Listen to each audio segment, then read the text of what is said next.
Ready? Good evening, everybody. It is Tuesday, May 2nd. Different date for the Legislative Action and Community Engagement Committee. Usually we meet on Wednesdays, but we had to move some things around since the committee itself is going to the county meeting tomorrow evening. So I just want to start up the meeting by saying Happy Teacher Appreciation Day to all of our staff and educators in the district. We value your hard work and dedication to our students, so thank you very much. And to you. Oh. All right, the first item on our agenda is a letter writing campaign. So this is something we started talking about last meeting, and we kind of talked about it more during the meeting last week of trying to engage our legislators to hopefully encourage some action on some things that are affecting our district. Some of the things that we had talked about were the funding task force, the impact fees, additional state aid. So I just thought we could have a discussion on, you know, what do we think about that? Is that something we want to try and initiate? Should we go about doing that? So I think that, you know, and I think we sort of talked about this at the end of our monthly meeting, but I think it'd be really helpful to try to find the other districts, not just in Middlesex County, but in the entire state, who are in similar situations. Like I had spoken with a former board member from South Brunswick who had, you know, had concerns about funding and then was relieved because, oh, well, we're getting funding back. And I said, we're not getting funding back. We don't have the funding to get back. So while certainly they have their concerns about that, it's different than what we are dealing with. So I think, you know, there's the published list of what the fundings are that each district gets. If we can find the other districts that are getting minimal amount compared to the size and reach out to others there, I think that will help us. And then if we have a form letter that can be sent to all legislators, because obviously we can reach out to our legislators, but just like our board, each legislator gets one vote. So really, if it impacts another legislator from Atlantic County, it has the same impact as it does if we reach out to ours. Not to say we shouldn't reach out to ours, but I think it's worth looking into all of them. Right, yeah, because then the more legislators you get involved, and hopefully the bigger of an impact it will have and the farther along it will go. So I guess the first step would be to find that list. Right. And then the form letter is a great idea, because a lot of people don't want to, they won't sit down and write a letter. You know, they'll at least take the form letter, sign it, and send it out to their legislators. And I do know that we had, I think, spoken about it at the October or November meeting last year. And we were, because some of the information in there was a little bit outdated.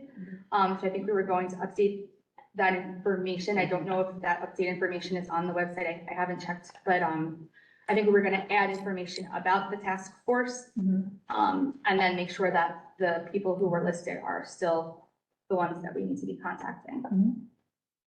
Well, and I think we have to realize that there's two separate issues. So S2 was the funding that the Senate Bill 2 was enacted to redistribute the funding, and for districts that they said had too much funding, they were taking it away. And they were redistributing it to the other districts. but we not us. However, all the districts that were affected by S2 have come out together. Right. And now they're, you know, their legislators are lobbying for them with the governor. And he's come up with whatever billions of dollars to give relief to the S2. That doesn't help us, and we're not, we, going in with them, we have a whole completely other issue. So I don't know South Brunswick was in that boat. They were, and they got money back. Right, so that's why I'm saying, not for them, but people that are in a similar situation. But what we need to focus on is pushing our legislator to fight for that task force to be formed. There's the bill that is waiting, sitting there, I think, past the Senate. Passed one of them. Right. Past one of them. And that's who we have to push as a district, as a community, to push that bill through. Because without that, and honestly, there's not a lot of support for it, because there's a lot of districts that are going to lose the funding and not us. So, I mean, at the end of the day, we need our community, and we need our legislators, and we need our town officials to step up to the plate and fight for Monroe and lobby those legislators that have a vote, whether it's 1 vote, 2 vote, whatever the vote count is, but that is an impact. So so when we do the letter writing, do we want to start small? Like, do we want to start with, writing a letter to, like, I know the next item on the agenda is Linda Greenstein, so maybe we start with her, and try to, reach out to her, invite her to come here, but also if we put that standard letter up on our website, encourage the community to, write to her and engage her to, get some, maybe hopefully some sort of a reaction from her, to come and speak with us or. Now, when you say invite her, where would you invite her to come? To this committee meeting, to a meeting of the whole board, or Well, what? she has said that she will not come to a meeting of the whole board. Okay. She would be more apt to come to a meeting of the committee because the public cannot interact with her at a committee meeting. I don't blame her. I mean, she's coming here for one reason. She doesn't want to get blasted by the public for something else. Well, those are her constituents. I understand that, and I'm saying, I think we'd get more out of her if we did a one-on-one, 1 on 4 or 5, whatever we are. I think what you're saying is correct, except I think first we can start with the committee and then go from there. But I also think that if it's a special meeting, Right. then you're limited to what's on the agenda. So if the agenda is regarding fair funding and discussing that, then that would be what would be in the discussion. So it's not like someone's gonna say, I have an issue with the land, with open, Right. land or something. It would be strictly related to I that. think she'd be more amenable to come to a committee. She to a will, meeting. that's what she said. She's not gonna come to a, No. I spoke to her about it already too.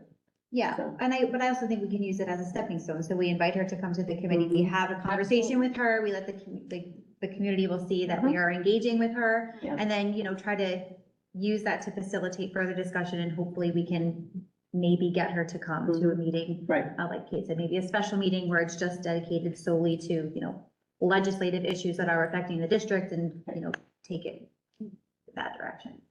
We can also ask her too, who is some of her people that she's in with. I don't know who the legislators are for the rest of them for Middlesex County, or she has more than Middlesex County. She has down by Mercer too. So I don't know who we have. We have Wayne D'Angelo. Oh, Wayne D'Angelo, okay. Benson, is Benson still there? No, he left to take something, a position in Mercer County, didn't he? Well, he's there now. I was but gonna his say seat's There up for now, him. but Yeah. I think he's not running because he's got a big position in Mercer County. Well, I guess whenever they, When they're sworn in, I when they're guess. sworn in, that's, January. Oh, Jen. So I would suggest, I think we should write a letter from the committee and invite her. Yeah. And we can invite our mayor to come as well and come to this meeting. I'm not sure who is in charge of the, I guess, the planning board for town. I'm not sure who the chair is and if we want to go there, but I do think that if we're going to discuss impact fees as well, that might be something to consider because, I was a little confused when they had said that the council can, assess impact fees because it was my understanding it's a state law. If I could very much not have the right information, and if that's something that can be done where developers can be given, then, right. Didn't they say last night, the meeting, I went to the town council meeting, they Right. said impact fees are illegal. Right, this is just because, Right here in New Jersey. Years ago, you could tell a developer, well, you want this? We need a Build school this. right there. But that's been gone for at least 10 or 15. right, But I also think impact fees is a much bigger issue, right, than the fair funding the fair funding that affects Monroe. So Right. impact fees is a statewide issue. Right. So if we were looking to start like a letter writing campaign. Yeah. Putting a letter up on our website and asking community members to send this to our legislators, I think that would gain more traction. And again, partnering with other districts who are seeing, a lot of development and needing to expand their schools, I think that might be the area that we want to focus on, is pushing for legislation regarding impact fees. And maybe that's the resolution we put together as a board Mhm. for the delegate meeting right. to ask New Jersey School Board to Mhm. pass that. And then that's the large collection of Right. all of the delegates throughout the entire state of going and pushing for that. So that might be the resolution that, we formulate. And hopefully the other school districts see and feel what we're going through and go with it, even though they've gotten the money. Because, I mean, if they care about the kids, they're on the Board of Education and they're gonna vote.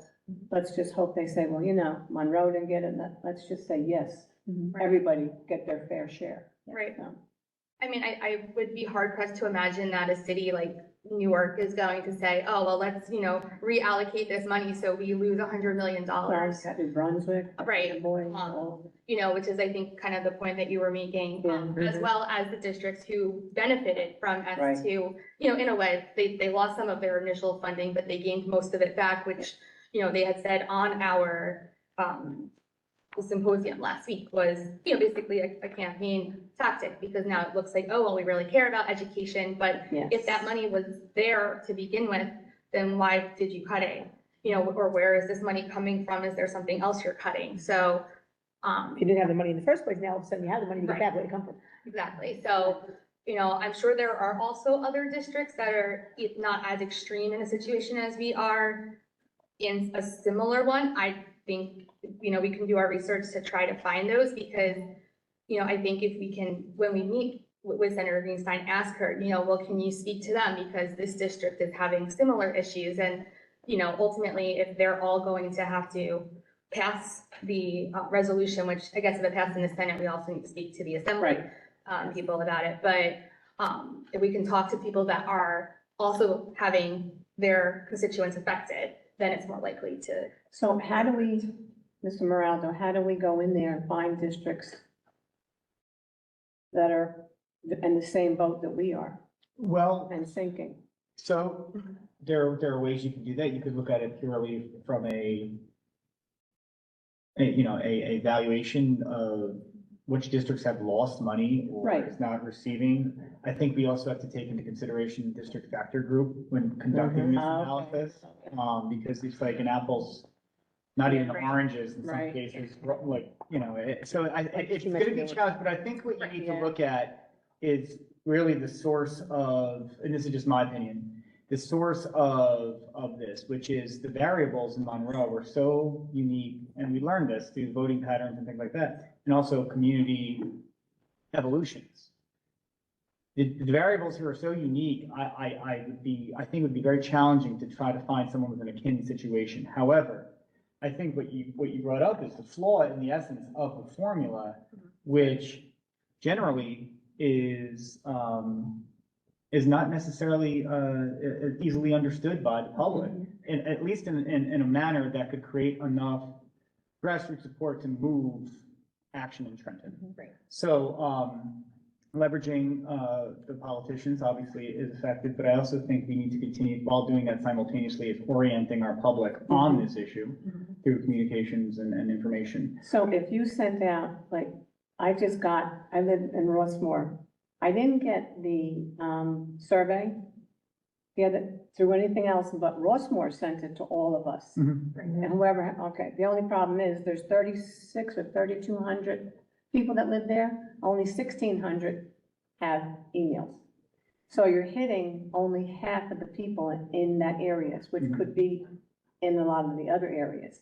So if we do something like this to the whole town and put, like what you said, something up top, a cover letter. This is what's happening to our district, blah, blah, blah, blah, blah. And if you sign this letter and send this for us, this might help us, retrieve money back here for the children. So I think you need two parts. That's my opinion. And I think it comes down to our ability, again, what we spoke about this at the last meeting, is to offer this information concisely and in a manner that appeals to our entire community. Right. And we're continuing to blueprint methods for that. I'm glad that, so the Rossmore partnership has been very beneficial. Yeah. And also, and I know you want to talk about referendum in a moment, the survey, I mean, but we have identified, and even daily, we're identifying more ways to access the community digitally, but also, we have to remain aware that not everyone uses digital information. Right. The letter writing campaign is something that probably could be leveraged through these mechanisms that we've established, pre-referendum and post.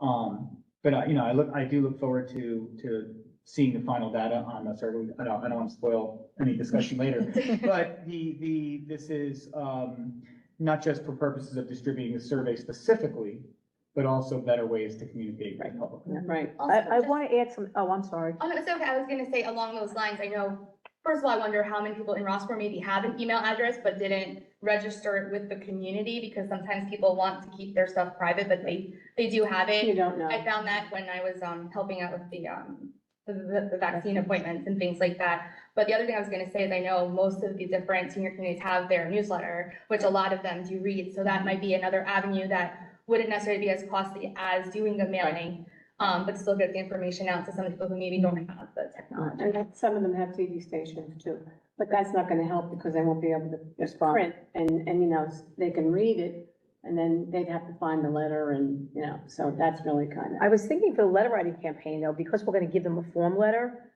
as you were saying, people that do not have email, perhaps the public library, the community center, we can create a form letter, see, that's what I, Right, see, we can create a form letter, make copies, leave it there, and they Yeah. can fill in their name, their address, and their information, and then they could just mail it. I also Or think you could just leave it there and they could do it. We could pick them up. Yeah. that, Yeah.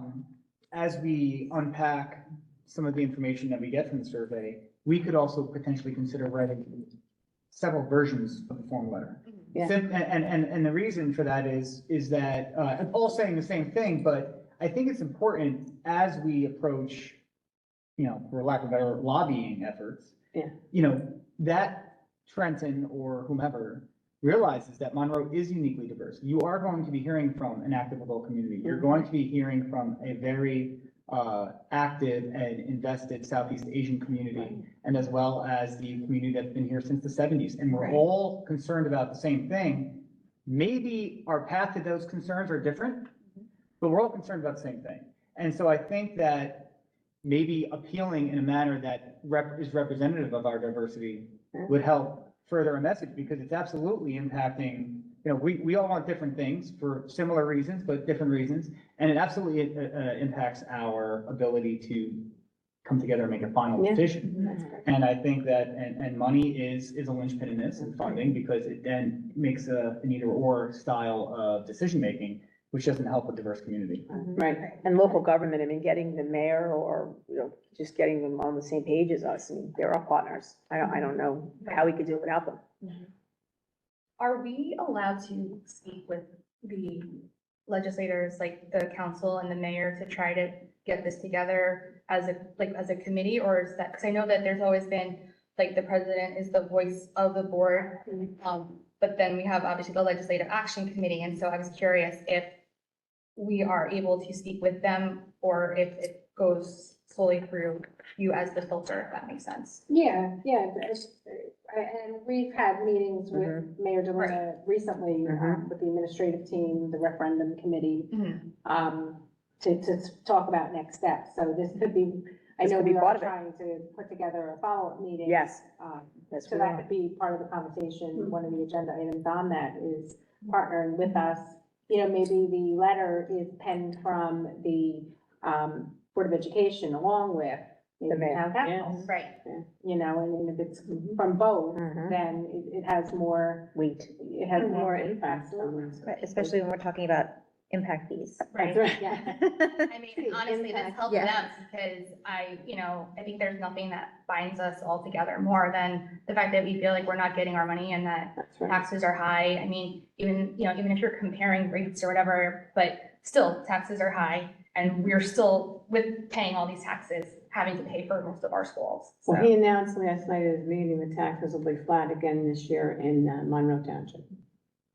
So we don't have to worry about any extra taxes from, Well, Mayor. just the municipal side, Municipal. but that's not talking Municipal. about fire. right, Education. municipal. But he just announced municipal is going to be flat. and you're still keeping high, even if it's flat. So let's just find a starting point for each of these, so we kind of Right. have a Right. direction that we're going in. So as far as let's start with the invitation to Linda Greenstein. So, Chrissy, I guess you would pen the letter to the senator. I know that's what we did last time. The president, I think Michelle Arminio initiated that, and then you followed up as board president. We sent a letter to her inviting her, and that's how we ultimately wound up in Trenton, but let's try to get her here, at least to the committee. We could try and accommodate his schedule if we need to change something. Mhm. I'm sure she'll be at the Elm Walk. We can Oh, we did talk to her last year. Corral her into a little corner. I mean, we can have a committee meeting at the Omar. Right. Yeah. We had, in years past, when we had hosted the commissioner, we had set up, a way to have an effective business meeting and, but also show, almost exhibit some of the challenges that we had. That apple garden. It was great, and I think we specifically invite, if I remember correctly, was Dr. Mr. Reppel, Reppel, yeah, Dr. to Reppel. the, Applegarth School.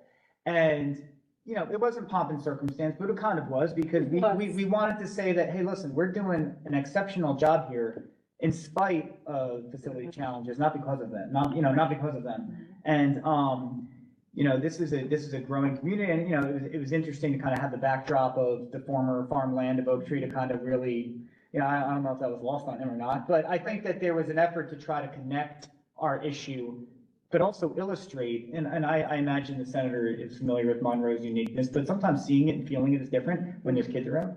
Right. Especially, so I thought that, and I wasn't a participant in that meeting, but I was an observer, and, you know, we were able to have productive dialogue. And I found that model worked, and it was able to, we were able to control the environment pretty successfully. Okay. For what it's worth. Sounds good. I'm curious, when, I guess, for things that are like that, because obviously we know we're doing a great job, you know, or I should say our teachers and our staff, our administration are doing everything they can despite the challenges that we are being presented. I also know, I mean, and this is more testing based, I think, than a subjective evaluation, but I'm wondering if that hurts us because I believe part of the formula, you know, is if you are not doing, you know, I guess achieving as highly, Yes. you get more funding, which obviously I'm not saying, okay, well, let's not achieve highly, but I don't know if spotlighting that is something that hurts our case, if you will, instead of just showing. Well, I think, you know, I get what you're saying, but I think. Well, we're over adequacy also in our programs. No, because the districts that are ranked higher than us and doing. Get more money. Higher, getting more money. Getting more money. and I think we're gonna, I mean, you use East Brunswick, South Brunswick, North Brunswick. They're higher than us, the Oak Ridge, scores. yeah, But they are- what- What's their free and reduced lunch issues? Doesn't that have a lot? Didn't you mention one time it was only 7% here? No, I think it was less than that. Yeah, we have- Don't they, did they add that into the funding formula? Free and reduced lunches? certain elements of That's- formula, Yeah. but I would That's say a lot it's of just, grants. when we went out and we, you know, we speak with other administrators and districts, and again, this is my personal opinion. I think that, and I think it would be a mistake to underestimate, the senator's familiarity with the community. I don't know if we could build a proposal or a campaign on, I don't want to say it's disingenuous, but on false pretenses. Like, we know that Monroe does well. I'm sure Linda Greenstein knows we do well. Our community does well. I think the issue is that we are in quicksand. And we can't, we are gonna hit a flat line. We're starting to feel a little bit programmatically. We're trying to be creative and do things, we talk about a curriculum committee and to try to create space and offer computer science in other ways and things like that. But I think that, our message is that, you know, equity is not the same as equality. And what we have is marginalized learning experiences relative to Monroe, but they're still marginalized learning experiences. And they're driven by what we believe to be a formula that was designed not to consider the uniqueness of our town. And I still can't believe that. And this goes back to what you originally asked, Mr. Payne. You know, if we were to assemble a list, we could certainly go out and I'll run it by factor group first, and then I can go find state aid and where it was historically over 5 years. That's kind of quite. That's actually, That would be something that you. it's would take probably not that difficult to construct, but what we would have a more difficult time doing is trying to run analytics on, all right, let's see what, you know, What are the let's see what, districts? Montgomery, I'm trying to think of it, would it be Yeah. J? Right. Yeah, what, you know, what is another J group doing? And we look over there and we're like, oh, they don't have any AECs there. They're, you know, very, mono, or, you know, they don't have a lot of diversity in their town. financially, they have a little bit of a different bracket. There's a lot of things that I think keep Monroe so unique in that J-factor group that it prohibit us from getting. Active adult communities, Yeah. a number of active adult communities Right. also, we all know, Yeah. is a major consideration that the communities that surround us do not have what we have. So They are that's not very comparable. unique. And that's not hanging the blame on the AACs. That's No, just, that's things just, that we have, it's just that's what fact. makes Monroe different. We're, Yeah, In it's essence, factual. the law of the formula. Yeah, we're that's the middle need of of eight, formula. But even if you said like Montgomery was one of them, I just pulled up. no, I'm just saying, that's what, I'm just saying, I'm just going what you said. If it is, send it anyway, because you don't know, they might be saying, well, we're not unique like like Monroe is, but we do need some more money, because maybe they want to expand some things, so, don't don't eliminate anybody that could be comparable to our needs, and that's just my opinion. Mr. Morelda, do you know, because I went on the NJ website a couple months ago and started talking about resolutions, I actually just went up there now, and according to the NJ.gov education page, it says that the district factor groups have not been updated since I'm looking at 2000. that right now. That says, that's right. Is that What's the SG? Yeah, we're an FG. Since 2000? Right, because Monroe has changed dramatically. That might be, did they publish it updated on our annual report, right, our factor groups? I don't know when the last time, but so if you look at I'm looking at the FGs where we are at Middlesex Yeah. County. Yeah. Just for anyone that's interested. So technically Milltown Borough is an FG. And, North Brunswick, Old Bridge Township, they're all in our factor group, right? Right, And I'm gonna have to pull the numbers, what they're getting compared to us. right. So we need to do, what we would then need to do, and we could, I will gladly assist with assembling the analytics. That's not an issue. That's I think what we should, maybe the next time we look, is how do we now disaggregate any type of parity between us and these groups or anyone in these flux groups? And then maybe that's where maybe our appeal lies in that. Look, we understand that we're in this factor group with these schools. And look what we get in comparison to what they Here's get. that. And maybe that's part of our letter writing campaign, maybe that's an infographic Yep. we attach or something. But I also think that, our representatives, we continue to hammer home that this is not another town that's prime poverty. We are so different. That's We right. need different considerations. Just to tie into that, so I looked at Edison, which I think we brought up last Yeah. week. As of the district factor groups that are listed here, Edison is listed as GH, which means that they are more More well-to-do than us, that's correct. and they received $73 million Well, this year. when I brought that up, So- that was something we did a lot of years ago. Right, no, I'm looking at this. Right, but I'm saying the districts a lot of years ago were all equal, having the same. You know what, if you want me to help you with the letter writing, I'm retired, I could come over here and help you with anything that you need, since I'm on the committee, and Don't tempt me. No, I promise you God, I will be glad to come and help you. I would be curious to see, That's a good example, honestly. I would gladly, work with some people to put together an analysis of this. Cause I think that but now I'm actually more curious when they're gonna update these factor groups. Right. This could just be an outdated, Well, no, it's. Web- No, we're It still says FG. on there, and I think on this. I know we are, I'm just worried about everyone else. We're That FG, they we're in say between that F and G. they're still not updated. The higher the because letter, the School below. boards mentioned. It's insane. So I was a senior in high school in 2000. So we're high. Yes, and we had like 190 kids. Here. So, yeah. Well, They were there. They would probably update the factor groups when they updated the formula. So they're not gonna, I'm sure it's not gonna update one without They updating the other. update the formula with us to an extent though, like you would have thought they would Yeah. have looked at it, but They might have looked at it and went like this with it. And said, Actually- let's talk about something else. yeah. Sat over there. And we, obviously, Mr. Mulder, I appreciate you offering to, look into this. Just looking at this, Manalapan might be a decent district to reach out to, because they're only getting $8 million in funding. There you go. Um, it's Now, right keep in there. mind they're K to 8 though, Right. so. I don't know what their size is. I think they have more elementary school, maybe it's a similar elementary school. I don't know what the population is, but Well, I think you look regionally, we can look factor group wise and, also we'll look at the demographics and things like that. Sounds good.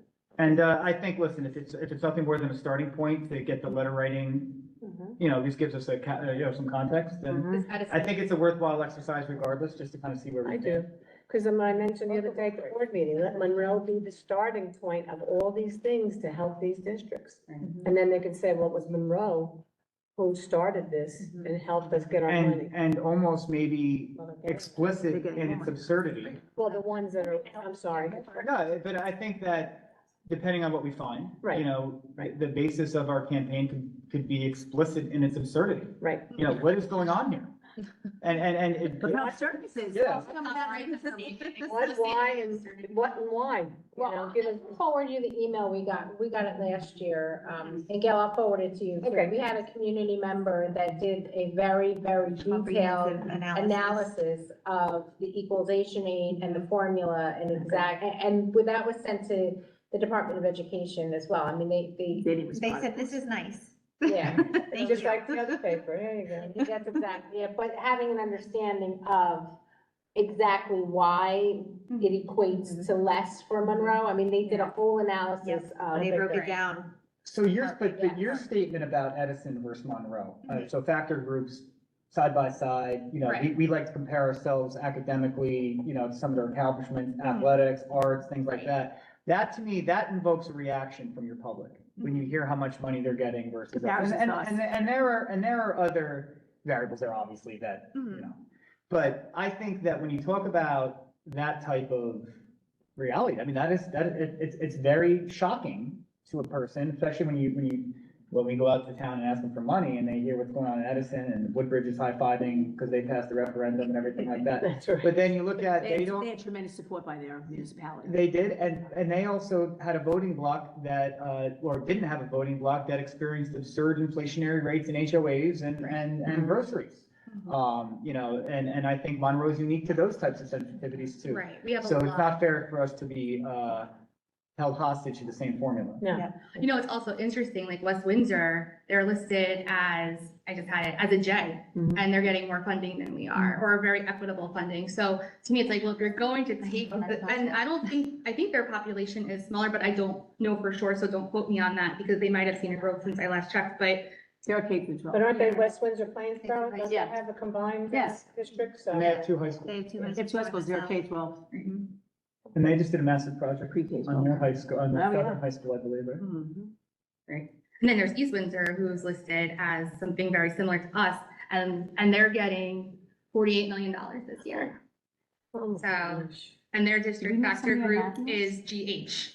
So explain that one. Their district factory was GH. According to 2000, which is the last thing listed on the East DOE Windsor is website. interesting, it has had some interesting municipal growth too on their west side of town over towards like, the Millstone area where Oh, they've done yes, a lot of yes. development over there, and I think for a while that they had some student balancing issues in their. A lot of this people is- moved down from up in this area because it's cheaper down there to live. too. Right, but I would guess they probably don't have 5 times as many students as Monroe, No. and they're getting 5 times the amount, and they're a higher district factor group. Yeah. So, It doesn't make any like, sense. it's, I don't know which person it was on that thing that said it's not broken, but they need to look closer. It's not broken, but it's certainly, from my perspective, out of date, Oh, yeah. or it needs to be, you know, when you think about what Wrong. Monroe looked like Wrong. 20 years ago, Yeah. what it looked like Oh, 10 years definitely. ago. Definitely. I could tell you 20 years Right. ago, when I was in North Brunswick, we did not get our money. Right. So then. So I think The from whole budget. between Well, I this could just month, keep giving examples, I know, come on. between this month and next month, so we're gonna reach out to the senator Mhm. and the mayor and try to get them involved in possibly coming to a meeting and talking about how we can work together to start this letter writing initiative with regard to impact fees, engage the senator more about fair funding and the formula. And then from there, going into item number 3 with a resolution, talking about writing a resolution regarding the impact fees for the November delegate assembly? Right, it's either October or November, I'll double check, but Okay. it would probably have to be submitted by September, so it's Okay. something that we would want to have ready for approval from the board in July or Okay. August, yeah. So something we want to talk about in June to have written and approved in July? Is that what we? Yeah, I mean, if we want, or we can have it ready to talk about here in June and then bring it up at the June board meeting. And that way, if there Yeah. are concerns, we can revise it. So that way we can get it approved in July. Okay. And then I guess this also ties into the Assembly Senate budget hearing that Right. we talked about. Lost it. So I had done a quick, glance at the calendar for the legislative sessions, and a lot of the budget hearings are taking place, basically now through early June. And so, this is sort of, I guess, Ms. Kirby, what I had also asked about when we were talking about it, because I don't know if as board members, we are allowed to testify, or if it would be only the president that can testify and then the rest are allowed to support. But I know that people are allowed to testify at these hearings. I think that it might be a great way for us to raise the concerns that we have in a tactful way, with the entire assembly or senate or both, before the budget is passed, whether or not it's going to affect this budget. I have my doubts, but that way we at least are Have to at given, least try. right, we are given the opportunity, we have to try everything we can, and then, that way they've heard us, speak to them in a public forum, in an official forum, it's on the record. And then when we start having issues that, we're not able to fund the programs we want to continue doing, that our students are letting our students excel. It's like, well, we told you guys this, we came and spoke to you, and this budget hopefully is fixed, or this budget wasn't, was passed anyway, and now we're in this situation. So, I mean, I had it pulled up on my computer, but, I can get this schedule. I wasn't sure though, if that's something where we want, I believe Mr. Chiarella would probably, have a lot of information on Ms. Kolkanowicz, because I think they were sort of the ones, that were the funding committee. right. Yeah. And so I'm not sure if it's that we want to get a whole group of residents together to come because there's that strength in numbers, or if it's something we want to do that's slightly more intimate. I also don't know with COVID if there's Yeah. different rules. Like, Right. I know some of the state offices still aren't, Yeah, meeting, and so that And might be. we've done a lot of the education hearings on the budget already, but if you want to check that and see, I know they were, I was looking at that schedule last week. I know some community members did, it was an online registration, and some people reached out to me and told me that they registered, but didn't hear back. Because you have to be picked, of course, to get an appointment to come and for the hearing. Yeah, I just see budget hearings only, like it doesn't specify education, so Yeah, maybe, there was, if you clicked on, it gave a schedule. okay, so like if I go in here, it's like a specific, like this says Department of State, so it'd be a Department of Education. Yeah, then. yeah. Okay. I can look at it a little more closely to see Okay. if there's something, or if we can go impact fees, if that hasn't been done yet, it helps us with education, but it's not education based. So just I can do that. I will take the responsibility to check that. I mean, I would check when they're having hearings on the bills and when that bill that is up in, I think it's the assembly for the task force, that I think we should try to get on and go down for something like that, because this is more for it's for the state budget, for them to approve the budget. I mean, we can certainly go speak at it. I don't know at this point what else they would allocate to us, because we did get an increase and they were thanked for it, and I'm not quite sure. I think we can, say thank you while still saying, thank you, but it's not enough. Oh, We still have absolutely. zero and equalization aid, Mhm. make, right, like we've got districts that are in the same group as Absolutely. we are, that are getting more funding, Higher. that have less students, Higher right? hopes. We're very appreciative to give it, and for anything that you give us, however, It's not enough. it's not enough. Yeah, Right. no, absolutely, but you gotta remember too, we're gonna be up against districts that are saying, you took our money away, and now we're cutting busing, and we're cutting this, and we're cutting that, and then we're gonna come up and say, we got your money, and. Mhm. And we're out of And it. now we want more. We're out of it, seeing I mean, I think some of the other avenues will probably be more beneficial, but like I said, pull it up and we could see what we could get on and where we could go, absolutely. I mean, I'm more than willing to do whatever we have to hear our voices heard. If there is one, is that something where we just want to have, I guess, board members go? I don't know if the quorum rules apply or if we want to try to get the strength of the public behind us. Let's look into what it is. the Right. procedures are. Yeah, I was gonna say, they might have a procedure to say, It could even be on Zoom, I don't know how it is. Right. 2 or 3 more people may be able to represent their group. Right. Then it must be real cheap. Okay, so then we'll go to the next item on the agenda, which is the delegate assembly, which is next weekend, right, next Saturday, the third. The 13th, yeah. So I don't believe they sent it out unless I missed it. I know they sent it to the delegate and I think to the board president. So I'm not sure if you had seen it, but I didn't recall getting it. And then I actually just happened to go on to the NJSBA website to check something and saw that it was there. So I did send it out to our board members. There are a number of resolutions in here on a various number of topics. Some of them are, and Ms. Kirby, if you don't mind, actually raised the valid concern, like if it's a curriculum resolution, then that's something that, is necessary, something as a board we should be deciding, but, have the discussion there.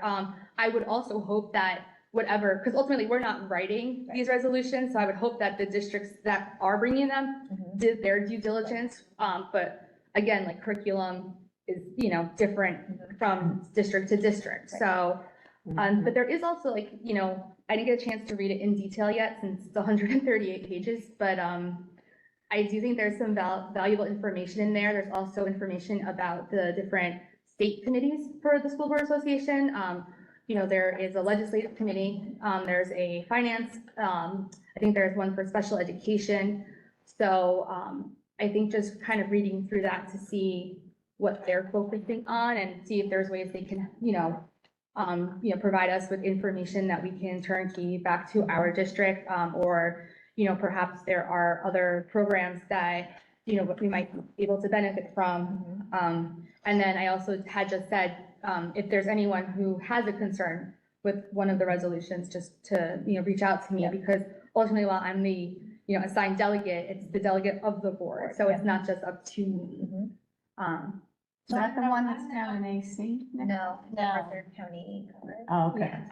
I don't know if Dr. Lehman was on that or. I think I copied Dr. Lehman, but I can double check. If not, I can send it to you as Yeah, well. send it to me. But if you want to read through that and then, if you have any concerns with us supporting it as a board, let Kate know and then, Yep. we could bring it up at Very the good. board meeting. But I would just, what I had mentioned was we just have to be careful when we're voting on resolutions, that we're not voting to support something that doesn't fit in line with our curriculum or our initiatives, and especially with so much concern in the state right now with the curriculum and what we are teaching and what changes are coming. We just need to be cognizant before you go and represent us as a board and vote for something. That may not align with what it is If that we there is do. a resolution about the health curriculum, Yes, which I know has been a hot topic, it should be, something that is decided by the trained experts on. So, yep, and then I will report back once I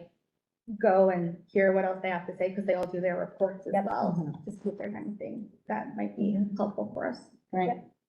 Also, I think I registered to attend that virtually. Right, You're so, going to vote in person. right, so you can register as a non-delegate, which means you're able to watch it, but you are not voting or there. And this is next Friday? Kate? Next Saturday. Next Saturday? Right, so it's on the NJSBA website. I saw it, but I couldn't remember the date. Yeah, next Saturday.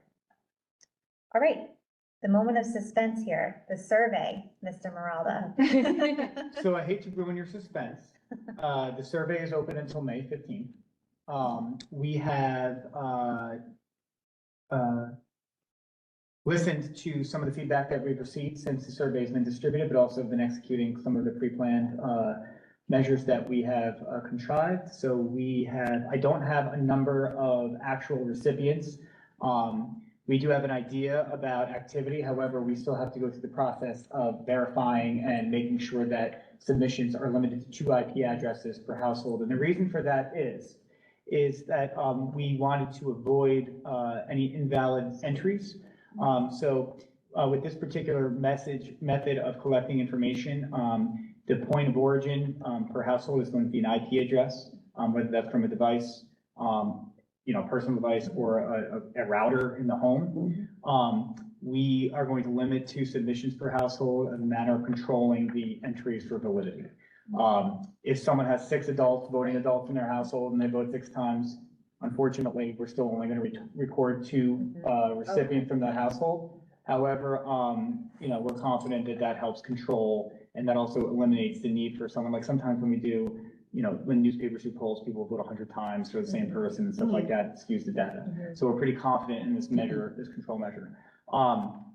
In addition to the questions that have been collected, that we are going to be easily able to quantify and illustrate, and it is our intention to publish all these results, hopefully for the June, when we meet it as a committee in June. We've also, in our messaging to the community, have offered the opportunity to provide subjective feedback through our community portal. We have received some feedback. We've been cataloging that. And most of it has been productive feedback. There's one mean email, but that's okay.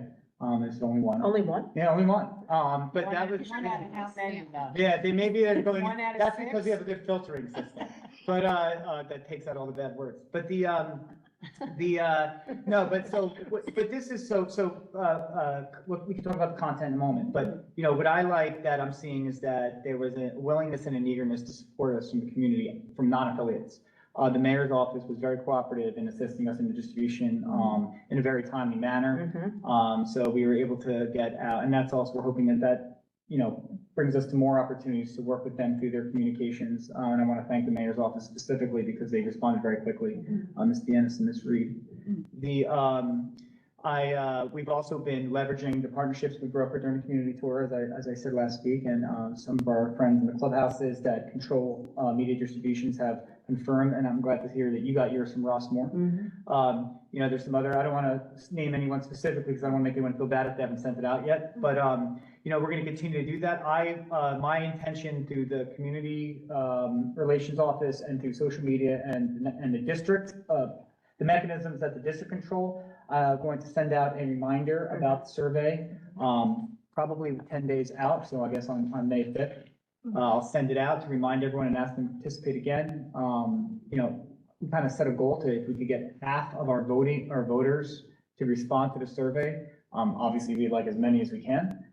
So we'll continue to appeal to the public for any ideas. We would encourage you to share the survey to appropriate qualified survey takers. And we look forward to breaking down the data. The thought behind the survey would be to provide us with a path towards next steps. We know there are a lot of reasons that people voted a particular way. My prediction is that we're going to have a lot of parity in the data. But I think it's also going to give us an idea about who's voting in what way and how they value their vote and what principles drive their vote. And that's going to allow us to make good decision-making moving forward. Whether it be financial, philosophical, or whatever, we know that we can collect information from the public, and I would encourage the public to continue to email us their ideas through the community portal. We are cataloging that. It's not going into a recycling bin. Valid responses, please. And then we'll present it, and we will, as an administration, continue to provide recommendations to the board. The community has full access to provide us with this feedback, and we hope that they continue to do that. And we take every piece of information seriously. We've had everything from voters regretting not participating to, I voted this way and here's why, deal with it. And everything's like, hey, here's how I voted, but here's how I would have voted yes. So there's a lot of interesting things, a lot of different motivations as expected, pursuant to our discussion about the uniqueness of Monroe. But I like the idea of being able to quantify the data and then supplement it with anything that's provided. And then, of course, we have these meetings to discuss, you guys to bring, your constituency to us. And then, this will not be the last time we appeal to the public for feedback on various issues, whether it's curricular or operational. So I have it open here, and I definitely feel there were, some questions that were, very worthwhile. I like the opinion and vote as to why, what were the reasons and the idea, because, one thing that, I had heard, probably because of, the people who I speak to, given, the age of my children, was about full-day kindergarten, and so I appreciated that that was shared. I guess for me, I was curious about the question, where it says if the same referendum was put to a vote, would you vote the same way or consider changing it? I guess my question is, if nothing's changing about the plan, assuming that the people who are filling this out, were aware of what they're voting on, because otherwise everything in there could be wrong. What would change their vote, if that makes sense? And then also, I guess I wonder, like, if a different referendum were put out to vote, would you vote the same way? So I was curious about that. I had two other, but Yeah, so I'll speak to that question. So I think there was a lot of feedback that was brought to the administration about, and I know a lot of people spoke publicly about the timing of the vote. Some in favor of it, some were critical of when the vote was put out there. Particularly, we have a lot of residents that aren't in state that may not have been able to take advantage of mail-in balloting. Some of them may have been. Okay. I don't know, we don't know as a district how that may have impacted a vote. There's also, we've made some significant efforts to try to clean up our ability to deliver information. We started at the beginning of the referendum, and since we've established this office, we've continued to really work feverishly at the ability to do that. There is some sentiment provided by feedback administration that some people were voting, casting votes driven by false information or information that might have been misleading. So if maybe clarification of misinformation, the ability to deliver more comprehensive information pursuant to the original plan. And again, this is not a district commitment to float this plan. I want to be clear about that. This is simply about trying to understand the motivations and the circumstances that carried a vote. As you can see, a lot of our questions tried to do that, but also simultaneously try to get in the mind about what our public and our learning community is thinking and what they want to be thinking moving forward. I don't anticipate a big disparity between the outcome of that question and what really happened. But if there is, it certainly means we have to change some of the ways we approach interacting with our public, not necessarily campaigning or conveying information, but if people are casting votes and then are expressing, post-cognitive dissonance, that would be a very big concern to us as a district, and it would really impact the way we deal with our public. So I think that question, I don't necessarily think it's going to be anything shocking, but I think it would be something that could be quite useful for our future plans. So it's almost more along the lines also of, like, if you didn't vote and the same referendum, or if you chose, whether it was because you're not here or because but it was the same one, would you vote for it? I also know some of the feedback we received was that a lot of people weren't aware how the election worked. Many of our voters thought it functioned like a PTO election or a school class president election. It was not a functioning general election. And I think I mentioned this a few meetings ago. I took for granted, and I'll own this, the ability of the public to understand how elections function. Particularly because we've had so many changes since COVID about how and can and where voting. So I feel very confident in saying that there were maybe some votes that were cast in either direction that may or may not have been driven by facts or mechanisms that allowed for voting processes to take place in the way that the voter wanted it to be. So I was gonna say, I just had the one other question and then just two comments. So the comment was, I guess, first, I just wanted to know if possibly there's a way to reach out, because I know you had mentioned reaching out to the different, AACs. I'm starting to get used to the term now. Active adult community. But I I'll also, make that mistake again. but, which I always call them active adult community, I've never, abbreviated it. But I know there's also communities that are not AACs, like I know there's some townhouses, and I don't know if they have HOAs, like I know when I was living in We it. reached out to them though. Okay. Yeah, They were reached out to as well. if there's an HOA, again, it tends to evolve into a discussion on the AACs, Right. but, Doesn't have to be though. So We or did. like the ones. Stratford is one of them, I believe, and we. Monroe, we did reach out to them. They were part of it. That's good to know. And then, I guess my other thought was, because you mentioned like people can share their, I guess more subjective feedback.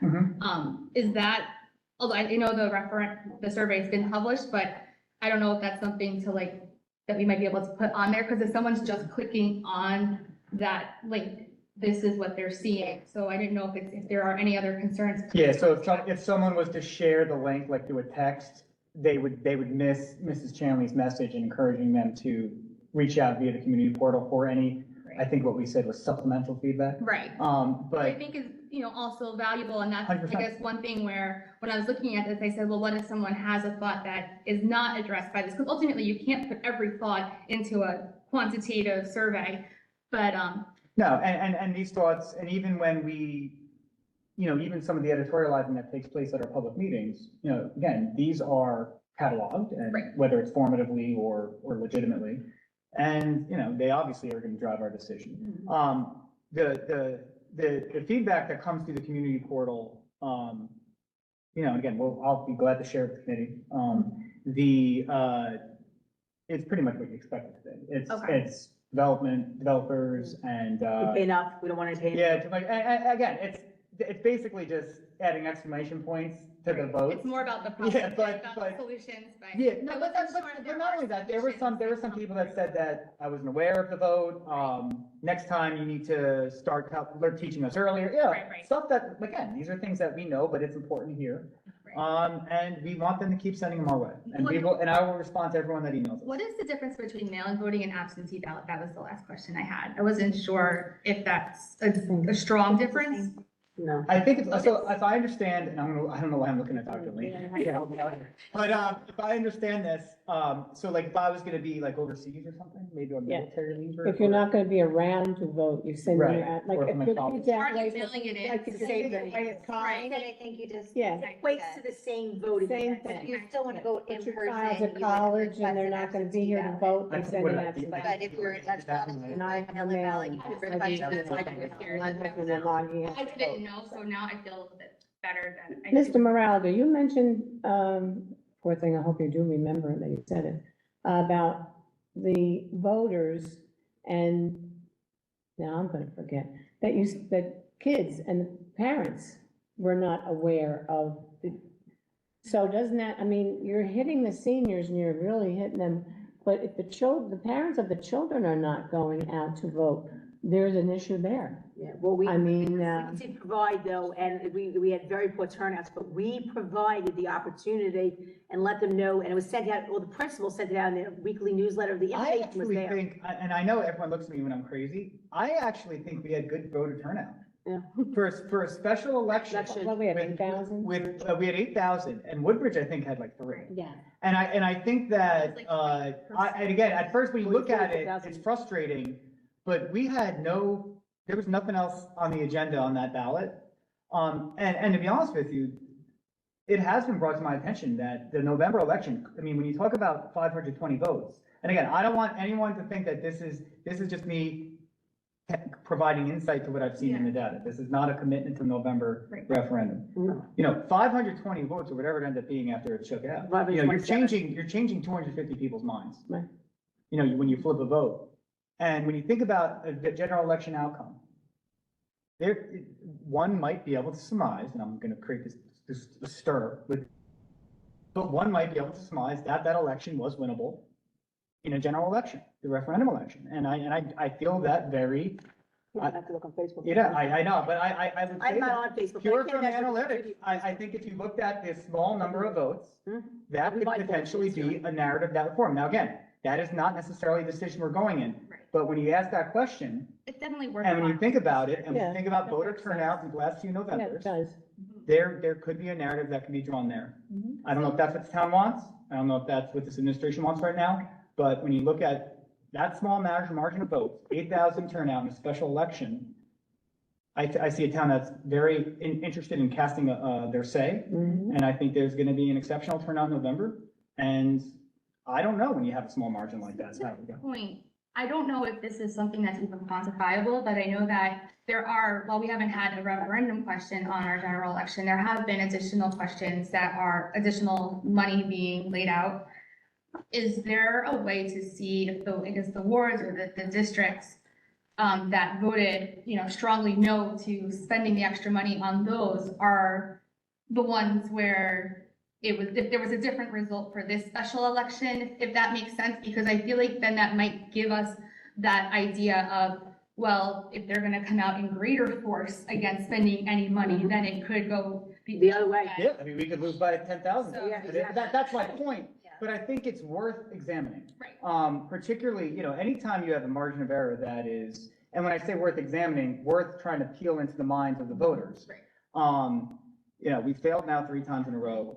We're having a difficult time, trying to figure out what the town wants to do, because again, the town keeps changing, so, and circumstances keep changing. All information is valuable to us from all corners of the town. And then it'll be up to us to decide as a team what we do with this information once we get it. I do agree though, like it definitely went out. Like it would be hard to miss the communication that was sent to parents. I think perhaps it's more about motivating more people to go out, but as you said, there was a decent turnout. I also do wonder, and I think I may have brought this up at another time, but I think one thing that sometimes I get confused is because all of the letters you can't put them like in the body of the emails, they're attachments. When things are sent from principals or the school. Oh, you mean like they come as a PDF? Like Right, so I don't know if it says, please see a letter attached about this, if there's something that's missed.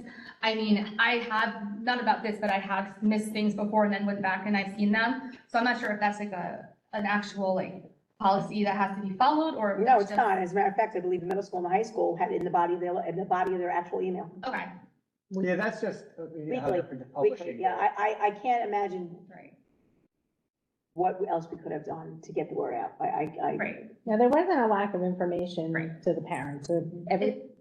Every parent organization put it out to their members to come to I mean, look at, We went to all the PTO you meetings. have a PTA, PTO meeting and two Give people two people show up. touch, right? So it's not a lack of, it's just parents have busy schedules and. Very and- busy. I mean, we've seen it for the last 20 years here. It's always been that frustration. And unfortunately, you can't have certain things tied to the election. Like when we were saying, have a ice cream party and invite the Not- parents, you're not allowed to. So you can't, Sends the wrong message also. well, I mean, years ago, we tried With to drug do, use. not we, I wasn't on the board, but they were having a kids election in one room and you could vote for, do you want a pizza party or pajama day?